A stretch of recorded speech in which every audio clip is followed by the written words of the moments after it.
Now come on, y'all. Caesar and Donna, we need to have a talk.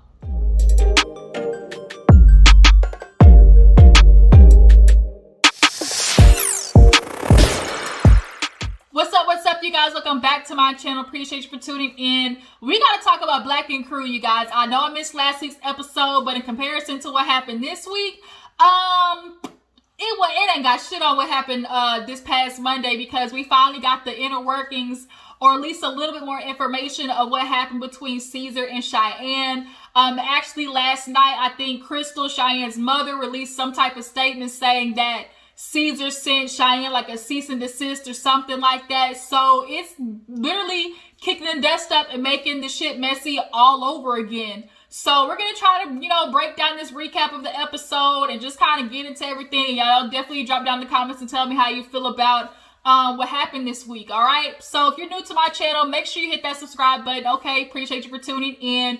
All my jujus, you know what y'all got to do. Go ahead and hit that like button and drop down in the comments and let me know that you guys stopped by. Okay. So Black & Crew basically opened up with Puma telling the producers, hell to the nah. Y'all tell me somebody tested positive for COVID. I ain't playing no motherfucking games when it comes to me and my kiddos. Take me to the house, all right? So what happened was they actually ended up staying in a hotel instead of going straight to the house. So everybody gets to the house and sees, I guess, had his girl Suzette, because she's a realtor, find a good mansion, to put on TV. We know how this shit works. They find a house, people look at it, it looks nice, it makes money for whoever owns the house, basically. So they got a nice house. Everybody got their own bedroom, their own bathroom, there's a gym, there's a movie theater. Like, of all houses that they stayed at, this is clearly, the best. They finally, pimping, P-I-M-P-ing. So everybody gets their spot in the house, and I think that's when they ended up doing a dinner or whatever, and Caesar kind of introduces Suzette to the rest of the crew, and Suzette's talking about how, they met, like, she's like posted something about, I love a nigga with like pretty teeth and a smile. Caesar, of course, jumped in the DMs, and they got to rapping, and that's how it happened. Come to find out, Suzette is actually a bitch that's been hanging around for a minute. She been waiting. She been, what they say, waiting in the cut. So she been at the parties. They like to call the girls who come into the parties and just be waiting to land on the nigga, the mixies. So she been standing there waiting for her time, just dropping what they call crumbing. She been dropping crumbs, a little crumb here, a little crumb there. Here comes Caesar with his little rat self and his big old lips sniffing, okay? And he just picked up the trail, and then finally, boom, she caught him, okay? So now they've been together for almost a year. Everybody's like, oh my God, that's so sweet. So then Caesar basically kind of ruins the moment by talking to Donna and was like, I told you guys, or like, Donna, I need to talk to you because, I told everybody what happened with Walt, and I said he's banned from Black & Crew. Nobody talked to him. So why'd I see you on IG Live, spending time with Walt? Like, how dare you? Like, you betraying me. It's all about loyalty. Like, how you fucking with him? So Donna pretty much explained, like, okay, first of all, I need to talk to him because that nigga owe me a couple of thou-wows, all right? I know Donna said she lent him some money, but damn, some thousands, Walt? Like, what are you doing? It can't just all be child support, like, Walt. Like, I love you, Walt, but it really cannot all be child support that you are... This, like, is the whole issue. Like, you need to own up to some shit right there. But she has to stay in contact so she can get her ducats back. So he's like, oh, well, if that's the situation, like, I get that, get your bread. But, to see you, like, on social media, like, it's just like all, outright disrespect to me because everybody knows I banned him. And if you're not with us, then you the ops, Donna. And Donna's looking at him like, for the first time ever, this is where I agree with Donna of, okay, first of all, if you don't want to fuck with him, that's cool. He's still my friend. But secondly, like, she's like, I'm allowed to, like, talk to him and see what's going on. Like, what made him want to do something like that? And just because I'm sitting there talking with Walt doesn't mean, like, I'm against you. C's has this whole, like, if you're not with me, you against me type shit. And I really don't like people like that. Like, it's not you keep making it of, oh, if you disagree with me, then you're the ops. And people who are like that are very just immature. Just because somebody's talking to Walt, like, he's still a human being. He fucked up, yes, but how would you feel if you were in a situation that you messed up, you fucked up, had a situation, and people just iced you out? Like, and people who you knew for years, like, they owe you some type of, like, as a friend, like, you just want some type of, like, acknowledgement of, okay, this is how cool we've been, you know, friends for this long. So Caesar just cutting people off, like, you need therapy, my nigga, honestly. So Spider, I'm starting to really, like, feel like I don't like Spider, because here you are, oh man, you know, for sheesh, you know, his big ass teeth, you know, I fucks with Steve because he does so much for me. Like, I would never do nothing like that. I would never, you know, betray somebody who'd have opened up doors for me. Like, Spider, shut the fuck up, because nobody was talking to you. Like, you don't even know the situation. Like, why you all up in it, okay? Trying to taste the Kool-Aid, you don't even know the flavor. Spider be inserting himself in stuff, and it's like, I get you want your moment, bruh, but make it make more sense than you talking about something that, like, has nothing to do with you. So everybody goes to bed, wake up. We see Donna and Tatti, you know, working out shit. What's that girl's name? Crystal came downstairs in her little outfit, thinking that she was going to work out. Alex called it right. He said she wasn't going to do nothing but throw no water on her face and take pictures like she did some shit. So Donna is talking to Puma in the kitchen about the whole Walt situation. She's like, I don't kind of like what y'all are doing. Like trying to tell me I can't talk to Walt. And Puma's like, what you need to understand is, like, you know, it's just not like that, Donna. Like, you don't even, like, y'all ain't even really friends. So why you talking to him? Like, if you been with Black and Crew, that's what you need to be with. C says what it is. And she's like, no, that's my friend. So if that's my friend, like, I'm going to check on him. Puma kept trying to make this situation, oh, y'all are work friends. No, that is my friend. I've known him for 7 years. How are you going to tell me who's my friend? Oh, but Donna, you met him through work. It doesn't matter where I met him, Puma, dumbass. It does not matter if I met him at the store, if I met him at work, wherever I met him, does not determine the friendship that we have outside of where we met. What? Y'all work together, yes, Puma. But if I am seeing you, like she said, like, Puma, I see you outside of cameras, we kick it, we chill, I go to your shop and check up on you. That would constitute us as being friends.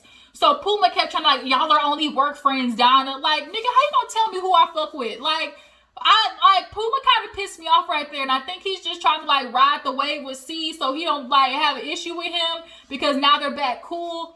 But I just, like, this is the only time that I'm really agreeing with Donna of, like, okay, now I see how y'all view friendship. And it's like, I'm one of those people that I don't really gotta say it. Like, I'll just kind of, like, I'll take a mental note and be like, okay, bitch, I see you with my good eye, right? I see you. So everybody gets taken to the shop, the ATL shop. It looks nice. You know, everybody's blown away by what it looks like in comparison to, you know, the New York shops. Oh my God, what is this? Got a freaking eyelash in my eye. Woo. Sorry, y'all. This whole, like, poking me in my eye. Okay. So, everybody comes in, sees us there, and they're talking about, like, what's going to happen in the ATL shop. Here we go with Donna once again. Donna, well, am I going to bring my CBD juices in here? And then first of all, like, let's make sure this shit is legal, okay, before you bring it down here. If so, we might be able to make, like, a little spot. First of all, Donna, you told C's at the damn dinner the night before or whatever that, oh, like, I don't know what I want to do. Like, okay, I could do henna or I could do, like, something else. Like, you're asking for a position and you don't even know what the fuck you want to do, Donna. That's not how you run business.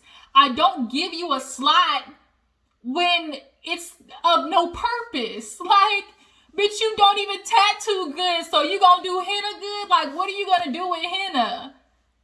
It's a tattoo shop, Donna. Like, I feel like Donna has this idea stuck in her head of, oh, I've been rolling with y'all for so long. Like, y'all keep disrespecting me. I've been here just as long as everybody else. Okay, yeah, you've been here just as long as everybody else, but doing what, though? Donna, we can count literally on one hand how many tattoos you've done at the shop if we want to be real. Hell, I'll give you 10, 15 in the whole transpiring of Black Ink Crew. I'm sure you probably did some off camera, but I guarantee it's not anything of the type of caliber that is a viable tattoo that people come back. Like, you fucked up spelling words. You blacked out a lady's ankle, like, looked ugly as hell. You said you don't want a tattoo anymore. And Donna, you don't want a tattoo anymore because you deep down know that you, like, that's not really your thing. So now all of a sudden you want to do your CBD juices, and then they like, we'll put your refrigerator somewhere, sees, leaves. All of a sudden, here comes your box, and it's motherfucking weave. What? Donna's like, of course, COVID, a real boss bitch. She got multiple, ventures and stuff like that. Cool. But it just kind of seems like you don't know what you're doing, Donna. You're just trying to you're like, I'm going to do this, and this. And a master of all is a master of none. Like, you just are kind of doing things because you're Donna from Black Ink, and you're telling people to support you, but okay, Mother Uni. Okay, all you're doing is ordering weaves from outsourcers and then putting your name on it. Like, bitch, you can sell that shit on Instagram if you want to be real. Nobody comes to a tattoo shop and buys weave. I want you to think about that a little bit better, Donna. Like, for real, if you wanted to do hair and shit like that, take it to a motherfucking Atlanta weave shop and do it that way. Like, Donna's resting on this Black Ink shit to push a whole bunch of stuff that really isn't together. So after everybody's at the shop, here we go, sees everything, hits the news cycle about what happened with Cheyenne, and sees is talking about how he's just so disappointed. Cheyenne, she was this way. Her mother stayed talking about, you need to be with your daughter. You need to be with your daughter. So I brought her down here. She was good. We had fun. She was cooling with Suzette. She goes back home for a week and comes back a different person. She disrespectful. As a kid, I tell her, you got responsibilities. Like, do dishes when you come home. I come home, music blaring, dishes aren't done. I ask her about it, and she gets disrespectful, basically telling you, F you, you ain't this, you ain't that. And I guess that ended in a situation where Cheyenne claimed that C's put his hands on her. I don't know. Crystal said that she thinks that she actually had proof of Cheyenne with bruises and was bleeding and stuff like that.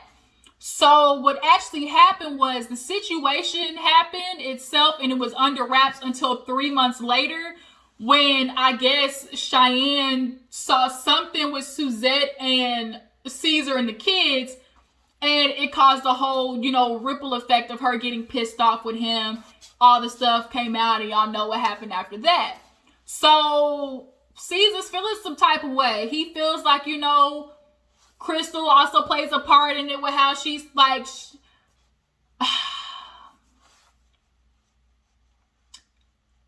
I don't want, everybody has a blame in this. If we want to be real, everybody from Crystal to Cheyenne to Suzette to C's, everybody plays a part in this, right? So Ted is actually outside with Caesar talking about the situation. And Ted looks at him like, bro, what are you gonna do? That's Cheyenne, that's baby Shy to me. And so the fact that Suzette went at her and she a child, bro, I got an issue with that. The bitch is tripping. He's like, I ain't trying to call her that, but bitch is done so if it came to me. You really love this girl? He was like, yeah, I really like her. And so Ted is just kind of okay, if you feel that way. This is where I agree with Ted. Ted, first of all, Ted is built so backwards. He built like an upside down pear. But nonetheless, he tells C something smart, which is, look, if she the one and you say she's, the one for you and she ride for you like you do, then she would be willing to take a back seat while you fix things with Shy. And that is very true. A real woman wants the dude that she's with to be a involved parent. When you see a nigga rides for his kids, that shows you his type of character. And if you're not a bitch who can like take a back seat because you feel like, oh, he ain't giving my time compared to his child, then like that means you need to think about your priorities. But C's is saying like, oh, I can't believe Cheyenne betrayed me. Like my own daughter went against me. And I just kind of feel like, how dare she? Like me and her used to be so cool. I do think Cheyenne and Caesar were working on building their relationship. I do also think Crystal, like with Crystal and Cheyenne, you can definitely tell they have like that mother-daughter relationship where it's good one minute, bad one minute. But I do think Crystal does play a part in exacerbating. We already know that Cheyenne has an experience of her father of, nigga, where were you then? You want to be here now, but you still got like reparations to pay for not being there when I was a kid. And Crystal exacerbates it by constantly reminding Cheyenne that your dad was a shit when I was growing up with you. I was here with you every day growing up. Where was your dad to be at? Understandable. There's a pain there. I get it. I was a girl that lost connection like with my dad when my parents were going through a divorce. And when you see a male figure dip on you and kind of choose another woman, it makes you look at that nigga like with less respect. So you start disrespecting them a little bit more, but not necessarily disrespecting, but you just kind of like fall back. And when you as a child lose respect for a parent, it's so hard to get that shit back. Parents, let me tell you, it's different to hurt a kid, you know, put them through stuff. But when it gets to the point where they actually lose respect for you, that shit is hard to get back. I promise you it is. And Cheyenne, I think, lost respect for her dad, which is why she had no problem saying the slick shit that she said. But even though Crystal plays a part in not necessarily the healing aspect of Cheyenne and Caesar, you also play like you need to take accountability for the fact that you were not there for Cheyenne growing up. And she remembers that regardless of her mom constantly putting in her head, your daddy ain't shit. Cheyenne already knows you ain't shit because you weren't around. You weren't there to pick her up. You weren't there to help. Ted feels like, every time a woman, gets close, Crystal has something to say. I'm sure she does. But that shouldn't change the fact that C's always needs to do his part. A lot of times what baby dads do is they pull back from the child and then blame the mother like, oh, your mother made it so hard. Like, I tried to be there for you, but she wouldn't. No, it ain't none of that. She wouldn't. No, if you want to be with your child, fuck with all the issues the baby mama got going on. You gonna get to your child one way, hella high water. And so C's kind of backing away from Cheyenne and falling more towards Suzette. And I didn't even know Suzette had kids. So Cheyenne, I think, got pissed off seeing Caesar with her kids, and it set off a trail effect. And so now, C's, you just got to understand, like, you just have some making up to do. And even though you would sit here and talk about, oh, Cheyenne, she betrayed me, like my own child did show me loyalty. As a kid, figuring out your emotions, you feel some type of way, but figuring them out is hard. Adults don't even have their emotions together, so how do you expect a child to, right? So it's just like, Caesar, you are going to have to stand. If you want this relationship with Cheyenne, you're going to have to let this shit go. Sometimes as parents, you have to bite the bullet in order to fix the relationship going forward. And Caesar, you're just going to have to take an L on this one. It's simply just going to have to be, Cheyenne, tell me how you really feel. Tell me what do you feel like I did wrong. And how do I rectify this? There is no, but you did this. You were a disrespectful ass kid. It may be true. All of things may be true. Cheyenne absolutely was being disrespectful. But a lot of times parents forget, okay, my child is being disrespectful, but why? Why is my child acting like this? Y'all see the outward expression, but you're not understanding what's going on inward for the child to act like that.